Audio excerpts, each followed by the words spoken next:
এমন নেতাকে ভোট দেওয়া যাবে না যারা কোরআনের আইনের পক্ষে থাকে না।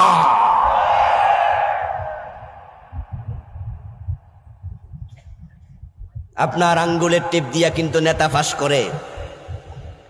এই আঙ্গুলে টিপ হয় বৃদ্ধাঙ্গুল, বৃদ্ধাঙ্গুল। মনে রাখবেন, পৃথিবীর 800 কোটি মানুষ প্রায় বেঁচে আছে বর্তমানে। আমরা 800 কোটির মতো মানুষ আছি। 800 কোটি মানুষ কারো আঙ্গুলে টিপের সাথে আরেকজনের টিপ মিলবে না। আল্লাহর এক বিস্ময়কর সৃষ্টি আঙ্গুলের চাপ। যারা টুইন বেবি, যমজ ভাই বোন, একজনের চেহারা আরেকজনের সাথে হুবহু মিলে যায়, এমন ঘটনাও কিন্তু আছে। এতটা সিমিলার যে মা বাবাও চিনে না, বরং দুইজনের নাম রাইখা ডাকলে যদি দুইটা একসাথে আসে তাইলে মা বাবা ভাবে যে হ্যাঁ দুইজন আইছে। কিন্তু যদি একা একা আসে তাহলে জিজ্ঞাসা করা লাগে তুই কোনজন। চেহারার মিল হয়, নাকের মিল, চোখের মিল, গালের মিল, ঠোঁটের মিল, এভরিথিং, কিন্তু আঙ্গুলের মিল, এই চাপের মিল হবে না।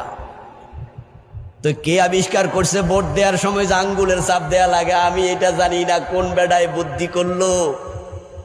এই যে আপনি আঙ্গুলের চাপ দিয়া নেতা বানাচ্ছেন, নেতা সংবিধান পরিবর্তন করে। আপনার আঙ্গুলের চাপে যদি সংবিধান কোরআন বানাবে, কোরআনের আইনের পক্ষে থাকবে এমন নেতা নির্বাচিত না হয়, তাহলে আঙ্গুলের টিপের জবাব আল্লাহর কাছে আপনাকে দিতে হবে।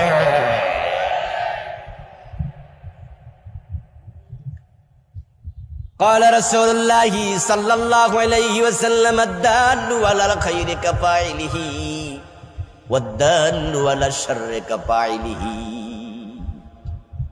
নবীজি সাল্লাল্লাহু আলাইহি ওয়াসাল্লাম বলেন, কোন ভালো কাজে কেউ যদি পথ দেখায়, সহযোগিতা করে, ওই ভালো কাজ যে করে সে যেমন সওয়াব পায়, যে সহযোগিতা করলো আল্লাহ তাকে সমান সওয়াব দেন। অনুরূপভাবে কোন অন্যায় কাজে যদি কেউ কাউকে সহযোগিতা করে, অন্যায় করে সে যেমন গুনাহগার হয়, যে লাইন দেখালো, রাস্তা দেখালো, সহযোগিতা করলো, তার আমলনামায় সমান গুনাহ লেখা হবে। ও মুসলমান, ভোট একটা আমানত। তোমার আঙ্গুলের চাপে নেতা হবে, এমপি হবে, মন্ত্রী হবে, মেম্বার হবে, চেয়ারম্যান হবে। ওই বেটা যদি চেয়ারম্যান হইয়া ডাল চুরি করে, চাল চুরি করে, গম চুরি করে, এমপি মন্ত্রী হইয়া রাষ্ট্রের টাকা চুরি করে, তোমার আঙ্গুলের চাপে সহযোগিতা করেছ, অটোমেটিক তোমার আমল নামায় চুরির গুনাহ, ডাকাতির গুনাহ, তার যত অপরাধ সে গুনাহগুলো যোগ হতে